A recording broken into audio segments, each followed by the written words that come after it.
네, 하나님의 말씀 구약성경 창세기 3장 1절입니다.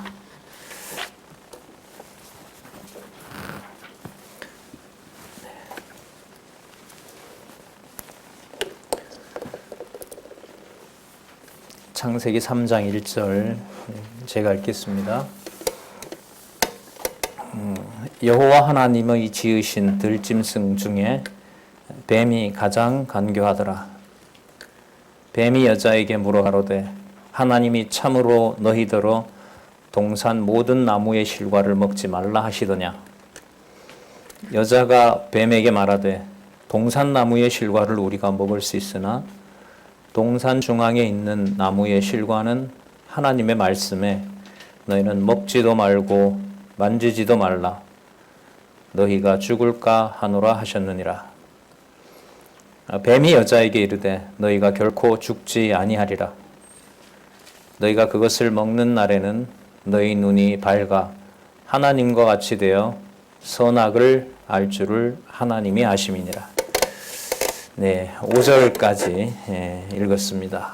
우리 교재는 성경 강론 1권입니다. 60페이지를 보도록 하겠습니다. 창세기 3장에서부터 5장까지 이 아담과 자손을 보호하는 내용이 나타납니다.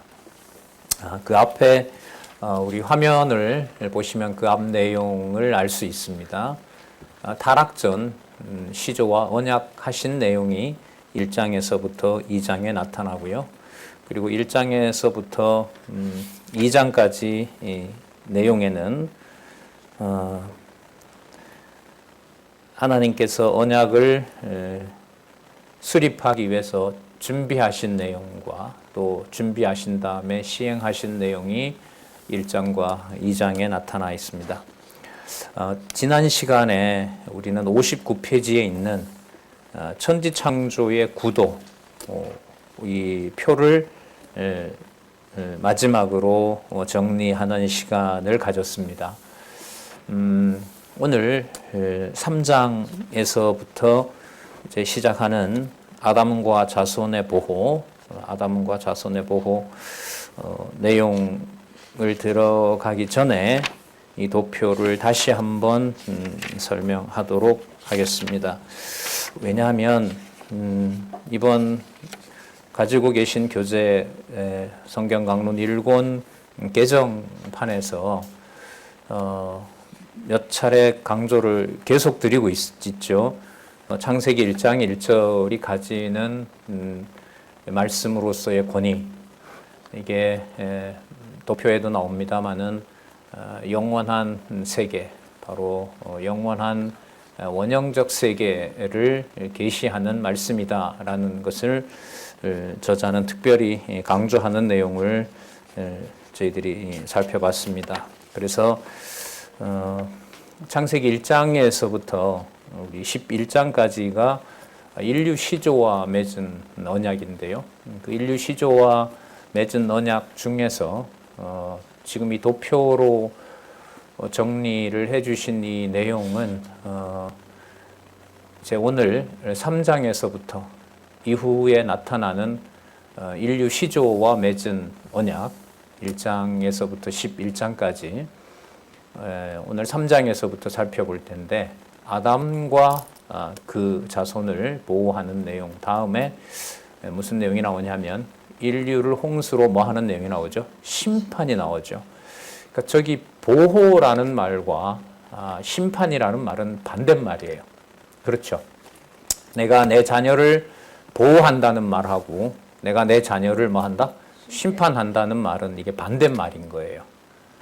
반대말일 때 우리는 위로 올라가서 어떤 주제로 저 반대되는 내용이 묶여 있는가를 살펴봐야 되거든요. 이게 이제 개론에서 매우 중요한 사실이죠. 그게 이제 1장에서부터 11장을 보시면 인류 시조와 뭐한 내용이다? 언약한 내용입니다. 그럼 저기 언약 내용 속에 언약을 파괴하는 것처럼 보이는 무슨 내용이 나온다? 심판이라는 게 나온다는 거죠. 그런데 오늘 강조할 내용은 저 심판을 창세기 1장 1절에서부터 여섯째 날, 일곱째 날도 이제 언약 수립의 준비에 들어가니까 일곱째 날 안식하시고 그날을 복 주시고 거룩하게 모든 것을 완성하신 바로 그 사건과 연관이 되고 그걸 우리는 잠시 후에 살펴볼 59페이지에 있는 천지창조의 구도를 정리하면서 다음에 이어질 내용. 그래서 6장에서부터 8장 다음에 보면 4 나오죠. 9장에서부터 11장이 타락 후 시조와 뭐가 나와요? 언약. 저기 그러면 언약은 1장에서부터 11장까지의 시작이자 결론인 거예요. 보세요. 1장과 2장의 제목을 보시기 바랍니다. 타락 전 시조와 뭐 했죠? 언약. 그렇죠? 그럼 저 언약이 보호되어야, 보호를 받아야 언약대로 이루시는 여호와 계시가 정확하게 된단 말이죠. 그런데 9장에서부터 11장을 보니까 타락 후 시조와 뭐가 나와요? 언약이 나와요. 자, 그런데 그 언약을 확증하시는 방법이 6장에서부터 8장까지 나오는데 인류로 홍수를 뭐 하시는 내용이 나와요? 심판이 나와요. 심판이 나옵니다. 한 예를 드리면 중요한 예인데 그리스도를 언약 자손으로 창세전 하나님의 언약을 받은 자로 이 땅에 보내시고 그분이 하나님의 이름 여호와를 대신하는 분으로 오셨는데 바로 그분이 십자가에서 속절없이 당하는 내용이 나온단 말이죠. 그걸 사람의 눈으로 또 사람의 심정으로 아버지가 보호하고 있다고 말하는 사람은 없어요. 그게 되려면은요, 여러분들과 제가 제 자녀를 매질하면서 아주 혹독하게 다루면서 내가 너를 보호하고 있다는 게 이해가 되면 그리스도가 십자가에 달리신 것이 하나님의 보호라는 말을 할 수가 있어요. 사람의 심정으로 그 말을 할 수 있을까요? 그걸 얘기할 수 있으면 전능자죠. 더 심하죠? 창조과학자들에 의하면 적어도 200만 이렇게 얘기하는 최초의 인류들을 그렇게 심판하신 분이 당신의 언약을 이루어 나가는 분이다라는 것을 그 사건에서 말할 수는 없어요. 다가올 사소한 일에도 내가 하나님 자녀인데 날 왜 이렇게 하냐라는 불평이 금세 나오는 우리의 심정과 이해를 가지고 그리스도의 심판을 그리스도가 십자가에 죽으시는 세상 권세에 그렇게 능욕과 처참한 죽음을 당하시는 걸 보고 우리가 저건 분명히 하나님이 뭐 하신다? 아버지가 보호한다라는 말을 사용하기는 저는 불가능하다고 봅니다. 그런 의미에서 보호라는 말은 오늘 3장에서부터 5장에 나오는 보호라는 말은 여호와의 언약대로 이루시는 여호와 중심에서 이해되는 보통 명사이지 우리가 생각하는 또 우리의 정서로 담기는 그런 보호 개념이 아니다. 예를 들면 우리가 누구에게 얘기할 때 또 기도할 때 하나님 지금까지 저를 보호해 주셔서 감사합니다. 거기서 여러분 이 보호라는 걸 우리가 그 말을 했을 때 보통 어떤 의미로 담아요? 이제까지 보호해 줬다는 말은 살게 해줘서 이렇게 되는 거죠. 지금까지 이렇게 하나님 말씀을 지금까지 듣게 해주셔서 감사하다. 여러분은 믿음이 좋으셔서 그런 느낌으로 다가오는지 몰라도 저는 하나님 지금까지 인도해 주셔서 감사합니다. 이럴 때는 벌써 이제 내 기준에 보호의 의미는 여러분 창세기 1장에서부터 36장 한번 보실래요? 제목이 뭐라고 나와 있어요? 창세기 1장에서부터 36장 여호와의 언약 섭리죠. 자, 그러면 보호라는 의미가 답이 나온 거예요. 뭘 보호하신 걸까요? 맞아요. 언약대로 성취하시는 과정을 통해서 누구의 이름을 보호하신 거예요? 여호와라는 이름을 누가 보호하셨다고요? 여호와가 보호하신 거예요. 그걸 뭐라 부르냐면 여호와 계시라 그래요. 전통신학에서 이 정도로까지 시종을 여호와 계시로 계시라는 의미를 말하지는 못합니다. 악의 문제 때문에 그래요. 자, 좀 서론이 길어졌는데요. 자, 그렇게 해서 오늘 이제 3장에서부터 아담과 자손을 보호하심으로 저기 보호의 의미는 여호와의 이름을 여호와 자신이 보호해 가신다. 그래서 언약 자손들에게 그 이름을 계시하신다. 자, 요 내용들을 이제 살펴볼 텐데 저기 11장까지 나타나는 내용들이 천지 창조 구도와 연관이 된다는 겁니다. 이 그림의 이해가 이 도표의 이해가 여호와의 언약과 성취 섭리도는 물론이고 사실 이 도표 가까운 곳에 여러분 도표가 하나 있어요. 71페이지 한번 보시면 선과 악 그리고 및 의와 죄의 관계도가 나오죠. 예. 확인하셨어요? 예. 그러니까 천지창조 구도의 이 도표 다음에 선과 악 및 의와 죄의 관계도가 나온다는 말은 창세기 1장, 2장, 이게 3장 다음에 나오잖아요. 3장 이 강론하는 중간에 이 그림이 나와 있다라고 하면 1장과 2장의 내용인 천지창조의 구도와 뭐하고 관계가 된다? 선과 의와 죄, 선행과 범죄의 관계도. 자, 71페이지의 이 도표는 선과 악 및 의와 죄의 관계도 이렇게 해서 제목을 우리 개정판에서는 좀 바꿔 놓으셨는데요. 더 간단하게. 자, 관계된다는 말씀을 드리면서 우리 천지창조의 구도를 다시 한번 보면서 3장 1절 내용으로 들어가도록 그렇게 하겠습니다. 자, 보시면 예, 우리 천지창조 구도 좀 부탁합니다. 예, 여러분들 교재는 59페이지에 있습니다. 지난 시간에 우리가 이걸 보면서 제가 강조드렸던 말이 첫째 날부터 일곱째 날까지 모든 것이 각각 분리되는 게 아니라 어떻게 되어 있다? 연관되어 있다. 연관되어 있다는 거예요. 그럼 이 연관된 것 속에 여섯째 날 같으면 이제 사람, 짐승도 만드시고 또한 인류를 만드신 내용도 포함이 된다는 거죠. 자, 창세기 1장 1절 너무나 잘 아시죠? 태초에 하나님이 천지를 창조하시니라. 자, 그 첫째 날 태초에 하나님이 천지를 창조하시니라는 그 차원은 제 왼쪽에 보시면 이 도표가 혹시 확대가 될까요? 방송실에. 네. 네, 좋습니다. 네, 네, 참 좋습니다. 조금만 더 내려서 영원한 세계 원형이 나올 수 있도록 일단 조정해 주실 것 같아요. 자, 저기 보시면 영원한 세계라고 나오죠. 저 영원한 세계가 제일 밑에 보시면 태초라는 글자 있죠. 자, 그러면 영원한 세계는 성경에 나오는 태초 개념을 해석한 개념이에요. 태초란 뭐냐? 성경신학에서는 뭘 얘기한다? 영원한 세계를 말한다. 세계라는 말 속에는 시간과 공간이 들어가야 됩니다. 여러분, 우리가 살고 있는 세계 이랬을 때 우리라는 말은 내가 들어가잖아요. 나라는 존재가 언제 있어요? 지금 있잖아요.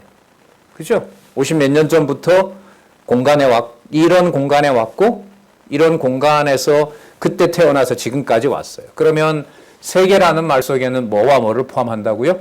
공간과 시간을 포함해요. 그리고 형상도 포함합니다. 왜냐하면 하나님이 창세 전에 계셨던 존재이기 때문에 그 존재를 뭐라고 하냐면 똑같은 영원한이라는 수식어를 써요. 영원하신 하나님 이렇게 부릅니다. 그걸 전통신학은 성부, 성자, 성령, 하나님 이렇게 부르기도 합니다. 그런데 그 용어는 좀 이 사역에 가까워요. 존재보다가는 무엇을 한 것을 표현하는 거예요. 자, 그러면 영원한 세계라는 말은 영원한 시간과 공간과 형상이라는 것을 포함하고 있어요. 하지만 저 세계는 저기 그림의 도표에 보시면 오른쪽 위에 무슨 세계와 조금 전에 그림 괜찮습니다. 그렇게 확대해 놓으신 거 좋습니다. 영원한 세계와 무슨 세계가 대비가 되고 있죠? 유한한 세계. 이렇게 되고 있습니다. 그리고 영원한 세계를 뭐라고 하냐면 원형이라고 얘기합니다. 그리고 유한한 세계는 실체라고 얘기를 합니다. 실체라고 얘기를 해요. 인문학에서는 여러분 마지막 개념이 실체입니다. 인간의 실체가 뭐냐? 자연의 실체가 뭐냐?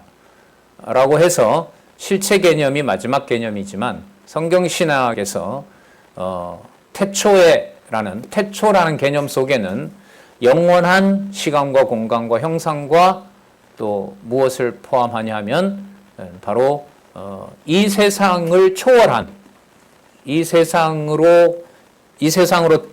초월했다는 말은 이 세상의 시간적인 방식으로, 여러분 시간적인 방식은 뭐냐면 여러분들과 제가 누구냐라고 물으면 태어났을 때부터 기록된 내용과 지금까지 오는 것을 시간 속에서 내가 어떤 존재인지를, 내가 어떤 형상이었는지를, 어떤 공간에서 뭘 했는지를 알려주면 내 정체가 드러나요.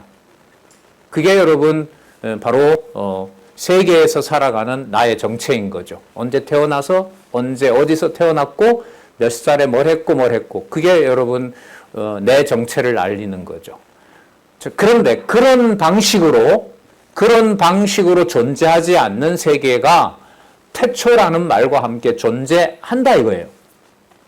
그 세계를 뭐라고 부르냐 하면 영원한 세계라고 부르는 거예요. 자, 이것은 주어진 우리 세계에서부터 추론을 해서 다가갈 수 있는 곳이 아니에요. 이 말은 무슨 뜻이냐 하면 유한한 세계의 실체를 아무리 명확하게 규명하더라도, 자, 지금 선을 그어놓은 의미가 전 거기에 있다고 봐요. 영원한 세계의 그 원형을 유한한 세계에 사는 시간 속에서 어떤 공간 속에서 이해되는 형상으로 이해되는 것을 통해서 절대로 파악할 수가 없다. 자, 그러면 어떻게 할 수 있느냐? 오직 영원한 세계에 계신 영원히 존재하시는 하나님, 이름은 호칭은 여호와라는 여호와 하나님께서 자신을 뭐 해야 된다? 보여주셔야 된다. 그 뜻이 뭐냐면 계시예요. 그래서 우리가 계시 중심이다라고 얘기할 때는 인간의 모든 의지와 생각과 판단을 전부 하나님을 이해하는 데는 도움이 된다, 안 된다? 안 된다. 전적으로 불가능하다. 이걸 성경대로는 우리 3페이지에 나오는 개념으로 바꾸면 바로 죄인의 눈인 거예요. 죄인은 무지와 무능과 아무리 좋은 걸 보여주더라도 자기중심적으로 판단하는 바로 불의, 이게 여러분 죄인의 의미인 거예요. 자, 그러면 저 영원한 세계가 태초에 천지를 창조해 놓은 내용이 조금 올려주시면은 자, 개념들이 나옵니다. 자, 천 있죠? 왼쪽, 천, 됐습니다. 감사합니다. 천지를 창조하시니라고 하셨죠? 하셨잖아요. 1장 1절에. 그 바로 천이고 지인 거예요. 천이라고 하는 것은 여러분 공간 개념이에요. 그리고 아까 시간으로 접근할 수 없는 어떤 형체를 가지고 있는 분명한 어떤 실체가 있는, 분명한 형체가 있는 거죠. 그 원형이라는 개념이 나왔으니까요. 분명한 어떤 원형을 한문으로 풀면 본래 있는 형태. 자, 천지를 창조하시니라. 자, 태초도 설명을 드렸어요. 자, 그 다음에 1장 2절이 무슨 내용이죠? 1장 2절. 빛이 있으란 3절이에요. 너무 긴장하신 것 같아요. 창세기 1장 2절. 이 참 그래요. 창세기 아직 1장 2절도 이렇게 헤매는 우리 수준이 안타까운데요. 자, 땅이 혼돈하며 이렇게 나오죠. 땅이 혼돈하며 이렇게 나와요. 자, 그런데 그 땅이 혼돈한 차원이 여러분 유한한 세계가 아니라, 유한한 세계 실체가 아니라 어디 안에 있다는 거죠? 영원한 세계의 원형 안에 있다는 거예요. 자, 땅, 지 나왔죠? 지가 뭐 하다? 공허하고 혼돈하며 흑암이 깊음 위에 있더라. 이렇게 됩니다. 흑암은 첫째 날에 여러분 전부 관계에 있다고 했으니까요. 오늘 도표 설명할 때 강조하는 부분은 천지에서부터 여섯째 날까지 도표에 그렇게 제시하고 있으니까요. 전부 연결된다는 걸, 그 연결된다는 말은 영원한 세계에 하나님께서 작정해 놓으신 모든 것들이 뭐 된다? 계시된다. 계시해 주신다는 것을 설명하기 위해서 오늘 모든 적이 나타난 개념들을 다 연결을 할 겁니다. 첫날에 지금 사용한 저 개념부터 성경에 나오는 개념이죠. 자, 지의 특징이 뭐냐면 공허하고 혼돈한 거죠. 여러분, 저기 공허와 혼돈은 매우 중요한 겁니다. 저기에 든다는 것은 뭐냐면 영원한 하나님의 나라, 새 하늘과 새 땅, 바로 요한계시록에 나오는 바로 처음 하늘과 처음 땅이 없어진, 처음 하늘은 첫째 날부터 있는 거예요. 다 없어지는 거예요. 전부 없애버려요. 자, 그러면 공허와 혼돈이라고 하는 것은 영원한 원형적 세계에 존재하시는 하나님의 상황이 그냥 정적으로 가만히 있는 게 아니에요. 동적입니다. 사역을 하세요. 어떤 사역을 하냐? 공허와 혼돈 세계를 1장 3절이 뭐라고요? 1장 2절이 어떻게 끝난다고요? 그러면 하나님의 신이 수면에 운행하시니라. 맞죠? 자, 그러면 창세전 영원한 원형적 세계에 하나님은 가만히 있는 분이 아니라 존재하면서 동시에 사역을 해요. 어떤 사역을 하느냐? 공허하고 혼돈인 땅을 뭐하고 계세요? 운행한다? 통치하고 계시는 거예요. 통치하고 계세요. 그 통치한 내용이 1장 26절에 가면 내가 내 형상을 따라. 그럼 자신의 형상을 따라라고 하면 자신의 형상이 어떤 건지 1장 26절 앞에 이미 나와야 될 거 아니에요? 나오죠? 1장 2절에 나와요. 어떻게 나와요? 공허하고 혼돈하고 흑암이 깊음 위에 있는 땅을 물로 덮어서 뭐 하고 있다? 운행하고 계신 거예요. 통치하고 계신 거예요. 이게 첫 번째 놀라움이에요. 창세기 1장 26절에 우리가 우리의 형상을 따라 사람을 짓고, 자, 게로 강론집에서 번역한 걸로 보면 내가라는 걸로, 내가는 그냥 하나님 속에 복수 개념이 들어가고요. 이미 자, 영원한 세계이기 때문에 그 영존하시는 하나님의 존재와 사역이 첫째 날 태초에 이미 뭐 하고 있다? 일어나고 있다는 거죠.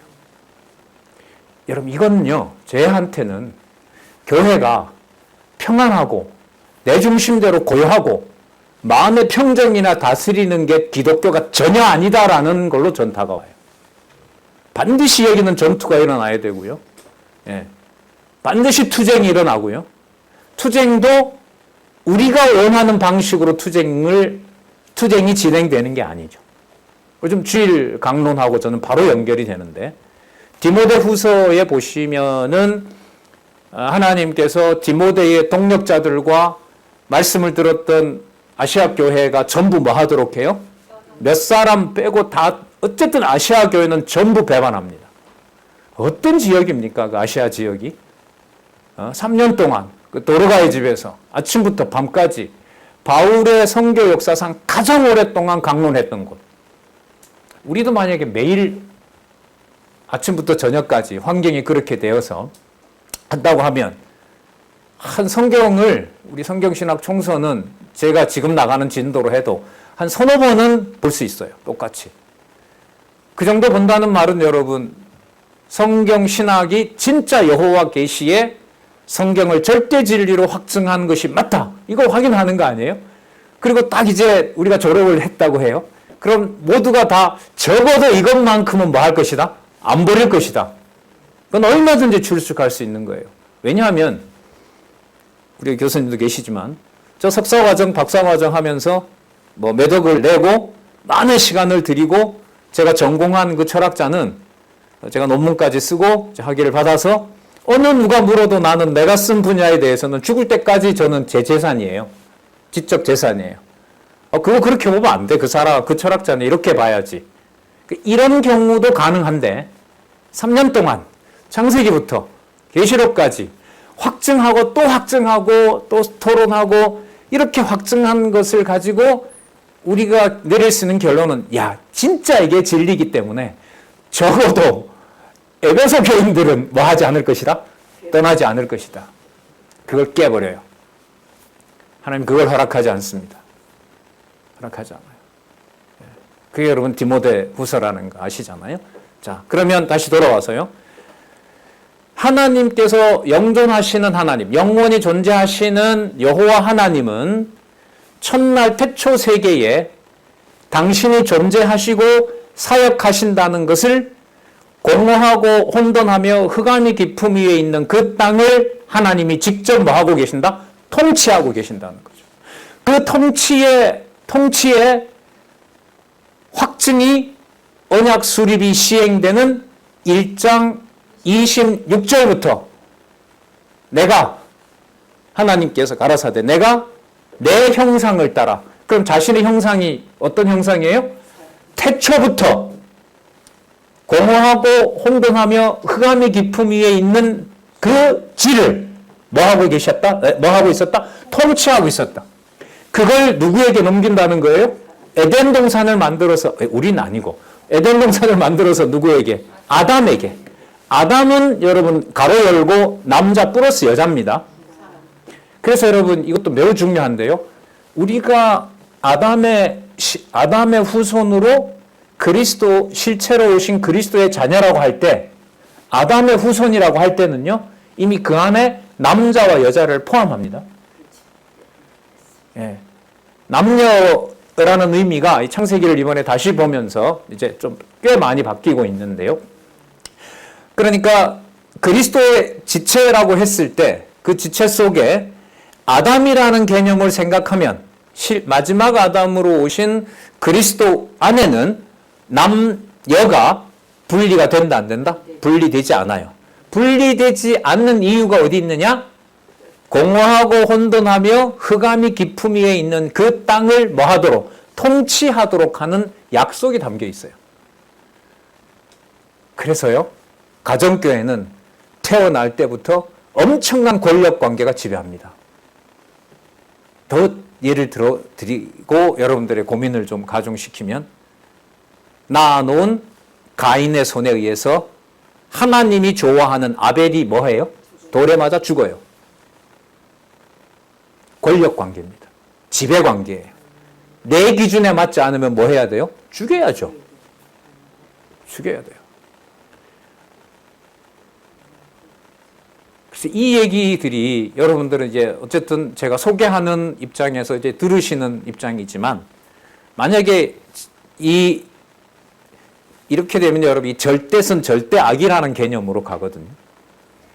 이것 때문에 여러분 총교의 중세 같은 그 나라에, 근데도 그랬죠. 유럽은 종교 이름으로 사람을 죽이는 게 제일 좋잖아요. 왜냐하면 누구 이름으로 죽이니까. 그렇죠. 신의 이름으로 죽이니까. 마찬가지죠. 목회자들이, 그릇된 목회자들이 하나님의 이름으로 성도들을 뭐 괴롭히고 자기의 어떤 지배 아래 넣을 때 신의 이름으로 하는 것처럼.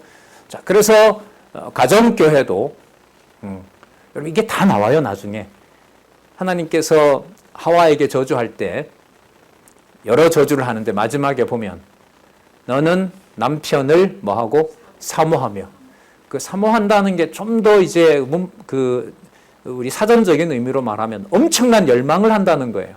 왜냐하면 한 몸이니까. 어느 정도로? 선악을 아는 일에 하나 됐으니까 자기가 다스림을 받아야 될 존재인데, 여자가 자기가 오히려 뭘 하고자 한다? 다스리고자 하는 거죠. 그러니까 먼저 타락을 하는 거예요. 먼저 유혹에 넘어가는 거죠. 그러니까 그 가족 관계가 무슨 관계냐면 통치 관계예요. 거기에 모든 비극의 비밀이 있어요. 그럼 거기에서 그리스도의 통치로 넘어간다는 말은 무슨 의미가 있냐 하면, 창세전부터 계신 그 그리스도가, 여러분 요한복음 17장 말씀 많이 드렸죠. 요한복음 17장에는 택한 하나님의 백성들이 아버지와 저와 우리 안에 그들이 있었다는 창세전, 제가 아직 천은 얘기를 하진 않았어요. 지 다음에 설명할 천이 어떤 상황이었는지 하나님의 영, 빛 얘기가 가장 많이 나오는 데가 요한복음이에요. 그러니까 제가 그런 말씀 드렸죠. 강론집 1권을 지금 따라가다 보면 요한복음이 너무 읽고 싶어요. 왜 읽고 싶으냐? 이 내용에 대한 그리스도 성취가 본성에 맞추어서 설명하는 내용이 요한복음이니까. 그리고 제가 볼 때 충격은 요한복음 17장에 가면 이 모든 도표들의 설명이 요한복음 1장에서부터 마지막 장까지 끝까지 연결되면서 전개가 돼요. 따라서 성경을 보실 때는 장마다 사건마다 사건이 여러분 추정하건대 한쪽 가로가 한 3,000개, 3,600개인가 됩니다. 1,200개가 돼요. 보통 세 가지 사건을 담으면 3,600이 나오죠. 1,200 곱하기 3하면. 그러니까 3,600가지 이상의 사건들이 그 방식으로 그렇게 논리적으로 연결되는 거죠. 그래서 성경 본문을 읽는 것이 중요하다는 말은 성경 신학을 공부하실 때는 이 기록 다음에 왜 이 기록이 나오는지를 연결해 가는 거죠. 그게 여러분 논리적 일관성이에요. 이런 방식으로 깊게 철저하게 공부를 우리가 하지 않았죠. 책은 페이지가 붙어 있는데 본문은 순서대로 읽어가면서 여호와 계시를 확증하는 공부를 우리가 하질 않았어요. 제가 봤을 땐 몇 가지 측면에서 엄청난 진짜 혁명이 일어난 거예요. 텍스트를 어떻게 읽어가야 될지, 글을 어떻게 써야 될지, 어떤 개념을 먼저 써야 될지. 자, 계속 가볼게요. 자, 그러면 가정교회의 비밀은 아담과 하와에게 하나님이 만드실 때 우리가 우리의 형상을 따라 사람을 지어 그들로 하여금 권력관계가 지배하는 하나님의 통치를 배우는 그들이 만물을 뭐하게 하자? 다스리게 하자. 그게 28장에 뭐로 드러나요? 3대 언약, 복으로 계시된 거죠. 그걸 그럼 누가 이루어 가실까요? 누가 이루어 갈까요? 아담과 하와가? 아니요. 나가? 아니요. 하나님이 이루어 가신다는 내용이 2장 4절부터 3장까지 성경 어디 보다가도 모든 사건의 주어를 누구로 놓고 있다? 여호와 하나님이. 그게 지난 시간까지 확인한 거죠. 그러면 수면을 통제하시는 분이 바로 누구냐 하면 이제 위로 올라가요. 누구죠? 하나님의 영이. 하나님의 영이 뭐 합니까? 수면 위에 운행하시느라 이렇게 되는 거 아니죠? 이렇게 되는 거 아니에요. 그리고 자, 첫날에 3장 1장 3절에 뭐가 있으라? 빛이 있으라. 빛이 있으라. 자, 저 빛이 첫째 날로 가는 것이 아니라 어디에 있어요? 어떤 세계에? 영원한 세계에 빛이 있다는 걸 염두에 두셔야 돼요. 저 빛은 아까 제가 뭐라 그랬냐면 사역이라 그랬죠. 하나님의 신이 수면에 운행하는 거니까 그냥 정적인 게 아니에요. 지금 마음 편한 요 상태로 이렇게 편안하게 뭐 생을 마감한다든가 이것하고 관계없어요. 이게 기독교가 아니에요. 창세기를 근본적으로 제가 볼 땐 잘못 이해하고 있는 거예요. 그러죠. 아버지의 품으로 갈 때 어떤 그 안에 내적 싸움이 있으면서 하나님 나라로 갈지는 뭐 잘 모르겠어요. 그런 경우를 뭐 누구든 다 한 번 겪는 거니까요. 하지만 분명한 사실은 바로 이 땅에서 요한계시록에 약속한 새하늘과 새 땅으로 데려가는 방식은 하나님께서 창세전에 확정해 놓은 하나님의 영이 통제하는 공허와 혼돈으로부터 뭐하간다? 완전히 자유롭게 한다는 거. 그래야 하나님 자녀에게 확증된 창세전에 하나님의 영원한 생명이 그대로 다 드러날 거 아닙니까? 저기에 하나님 영이 수면에 운영하시는 거고요. 그럼 자, 1장 3절에 뭐가 있으라? 빛이 있으라. 빛이 있으라는 그 빛은 동시에 영원한 세계도 들어가고 유한한 세계 첫째 날도 들어갑니다. 저 빛이에요. 그럼 저 관계를 강론집은 뭐라고 얘기를 하느냐? 저 빛이 발산하여 이렇게 됩니다. 빛이 있으라 라고 한 말은 빛이 지정됨과 동시에 그 빛에서 아까 사역이라고 그랬죠. 사역이 공허와 혼돈 그리고 흑암이 깊음 위에 있는 땅을 뭐 한다? 운행하신이라고 했으니까 지금부터 하나님은 정적인 분이 아니에요. 뭐 하는 분이에요? 사역하는 분이에요. 어떤 사역을 해요? 통치하는 분이에요. 하나님의 영이 공허와 혼돈을 지배하고 있는 거죠. 자, 이 맥락 빛을 생각하셔야 돼요. 그러면 빛이 있으라고 했을 때는 그 빛이 하나님의 사역, 하나님의 영원한 사역을 뭐 하는 개념일까요? 계시하는 개념인 거죠. 그럼 빛이 있으라라고 하는 것에 드러난 사역이 뭐냐 하면 그 빛이 비치고 빛이 발산함으로 뭐와 뭐가 나누어져요? 빛과 어둠이 나누어져요. 더 정확하게 말하면 빛에 속한 것과 어둠에 속한 것이 이제 드러나는 거죠. 어디에 있든 지가 덮고 있던 혼돈과 공허와 그 실체가 드러나는 거죠. 자, 그 실체가 첫째 날 밑에 보시면 어떻게 표현되어 있어요? 그걸 밤이라고 하고 그걸 어둠이라고 그래요? 어둠이라고 하는 거예요. 우리 강론집에서 저거 설명을 했었죠. 바로 장차 에덴 동산에서 아담과 하와를 타락시킬 바로 사단의 권세라고 하는 것을 우리는 확인을 했습니다. 그래서 여러분 빛이 있으라고 했을 때 그 빛은 동시에 빛의 정체는 왼쪽에 있는 바로 영원한 세계에 비친 거고요. 저건 다른 제 예수 그리스도예요. 왜 예수 그리스도라고 얘기할 수 있느냐? 요한복음 17장에 예수님이 기도할 때 보시면 초반에 뭐라고 얘기했냐면 아버지요, 약속하신 대로 저에게 주신 모든 권세를 제가 저들에게 다 나타내었나이다. 그런 말씀하세요. 그럼 언제 줬을까요? 하나님이 그걸? 창세전에 줬죠. 그리고 자신을 예수님이 뭐라 그러죠? 나는 빛이다. 맞죠? 그럼 그 빛이 어디 빛일까요? 어디에 있는? 어디 글자 밑에 있는? 하나님 영 밑에 있는 빛인 거죠. 따라서 창세기 1장 1절부터 예수님의 정의하신 구약이 맞아요. 너희가 성경에서 영생을 얻는 줄 알고 성경을 상고하거니와 그 성경이 내게 대하여 증가한다. 몇 장 몇 절부터? 창세기 1장 1절부터. 그게 내 얘기다. 그럼 내 얘기라는 말을 오늘 말씀드린 걸로 또 좁혀서 말하면 하나님은 영원한 세계에서 영원한 뭐다? 사역을 하고 계셨다. 그 영원한 사역의 증거가 뭐냐 하면 공허하고 혼돈한 저 세계를 하나님은 창세전에 이미 뭐 하고 계신다? 통치하고 계신다. 저들이 부르는 찬양이 시편에 나오나요? 두렵과 떨림으로 여호와를 찬양하는 거예요. 이게 영원한 통치예요. 그래서 여러분 빛이 있으라고 했을 때 빛은 빛의 정체, 그거는 여러분 왼쪽 영원한 세계예요. 있으라고 하면서 그 다음에 보면 뭐와 뭐로 나눠요? 빛과 어둠을 나누는 것은 사역이에요. 그걸 성경 강론에서 빛이 발산하여 이렇게 얘기를 합니다. 여러분 이거 탁 켜면 빛의 정체는 없지만 이 근원에서부터 뭐가 나와요? 빛이 나와서 여러분 그림자를 만들어내고 딱 구분을 하잖아요. 어디까지 어둠이고 빛인지는 잘 모르지만 현상적으로 보면 자 어쨌든 첫째 날에 저 빛이 유한한 세계의 시작이 되는 거예요. 그리고 그러면 이제 무슨 비밀이 풀리냐면 왜 저게 윗물과 아랫물로 위아래로 나누어지느냐. 동등한 게 아니에요.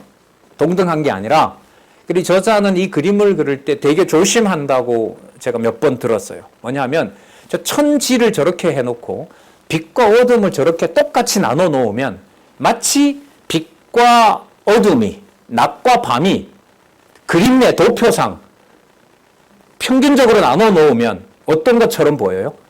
대등한 것처럼 보이잖아요. 그래서 율법과 죄 그리고 은혜의 재판이 나왔는데도 그 재판을 낼 때 제가 교정을 할 때 이제 들은 얘기인데 그 우려 때문에 그 도표를 지금 그려놓고 계시는데 이 주저하고 계시더라고요.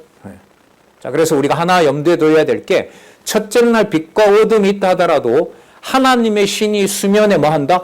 운행하고 계신다는 그 통치 개념을 가지고 그 다음에 나누어지는 빛과 어둠, 밑물과 아랫물을 보셔야 돼요.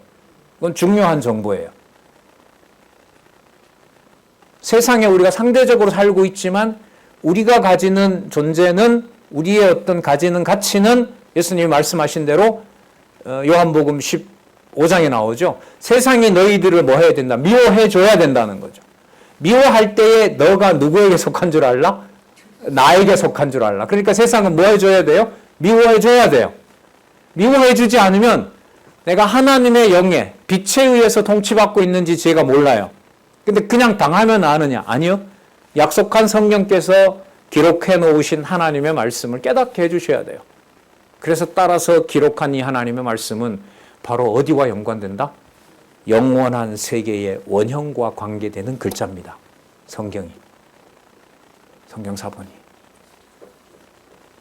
그래서 성경을 하나님 살아계신 증거로 순서대로 따라서 읽어가는 복은요, 유럽은 하나님이 안 줬어요. 그렇게 하고 싶어도 500년 전에 성경 권위를 확정하려고 해도 주질 않았어요. 150년도 가지 않아서 그냥 자유주의가 승리하도록 해요. 이게 말이 안 된다. 이해를 할 수가 없다. 과학혁명까지 드러나면서 비과학적인 게 너무 많다. 논리적으로 맞지 않는다. 그렇게 해서 여러분 아시는 것처럼 유럽에서 성경을 평상시에 본다는 것은 사라진 지가 오래입니다. 자, 그래서 여러분 첫째 날에 빛이 있으라 하심에 빛과 어두움을 나누는 일은 영원한 세계에서 하나님께서 공허하고 혼돈하며 흑암이 깊음 위에 있던 땅을 뭐 하는 것을 계시한 것이다? 네, 통치하던 것을 계시한 것이다. 그의 첫째 날에 빛의 정체를 확정하고 예수 그리스도로 확정하시고 그 예수 그리스도께서 뭐와 뭐를 주관하시는 빛과 어두움을 주관하는 일이 첫째 날부터 시작한 겁니다. 자, 개념 전부 설명한 것 같아요. 따라서 선은 그어져 있지만 첫째 날과 영원한 세계와 첫째 날에 선은 그어져 있지만 차원은 다르지만 뭐 되어 있다? 관계되어 있다. 여러분들과 제가 서로 다른 차원에서 살고 있지만 진리의 말씀 아래 빛 가운데 있게 하시면은 우리의 신체 조건과 시간과 공간을 초월해서 뭐가 된다? 하나가 되게 하신다. 자, 그 하나 되는 관계는 창세기 1장 26절에 가면 무슨 관계로 간다? 지배와 통치 관계로 간다. 다스리게 하시니라는 약속하고 연관이 됩니다. 그래서 여러분 창세기 1장 1절에서부터 25절까지 제목이 어떻게 나와 있죠? 언약 수립의 준비. 그럼 이제 넣을 수 있어요. 준비가 무슨 준비냐? 더 구체적으로 말하면 영원하신 여호와의 통치를 확정하려는 준비. 왜요? 1장 26절부터 뭐가 나오니까? 다스리게 하자가 나오니까. 그리고 그게 28절에 가서 3대 언약. 그럼 그 확정하신 28장 이후의 모든 내용들은 무슨 관계, 무슨 형태로 일어나게 돼요?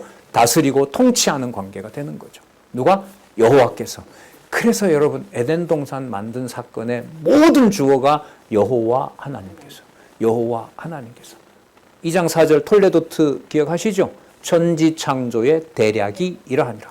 천지창조가 이렇게 얘기해 볼게요. 영원한 세계의 원형으로 있던 것들을 에덴 동산에서 이렇게 성취하신 것이 이것이다 라는 말이 천지창조의 대략이 이러하니라.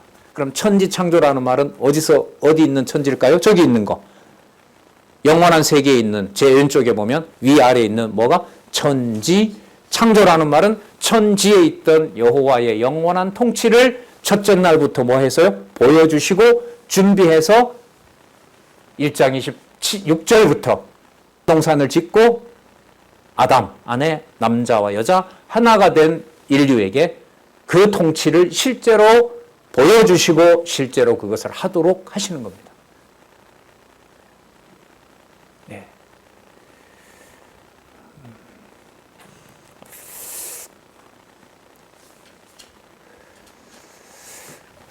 그러면 여러분 둘째 날도 감이 옵니다. 나누어지는 의미가 뭐와 관계된다? 통치와 관계된다. 1장 26절과 관계된다. 1장 2절에 있는 하나님의 신이 수면에 운행하시니라. 영원하신 하나님의 사역과 관계된다. 그러면 여러분 그리스도 승천하셨죠. 하늘나라 가셨죠. 쉬고 계실까요? 아니죠. 존재와 사역은 그렇게 분리가 되질 않아요. 네. 영원한 사역을 하고 계시고 보내신 성령과 일치된 일을 이 땅에서 성취해 가고 있는 거죠. 원수들이 발 밑에 다 모일 때까지, 발등상 될 때까지 이제 계신다고 하셨으니까 그때 이제 재림하시겠죠. 자, 첫째 날까지 나와 있는 개념들을 좀 소개를 했습니다. 조금 내려주시면은요, 도표를 좀 내려주시면, 밑으로 내려주십시오.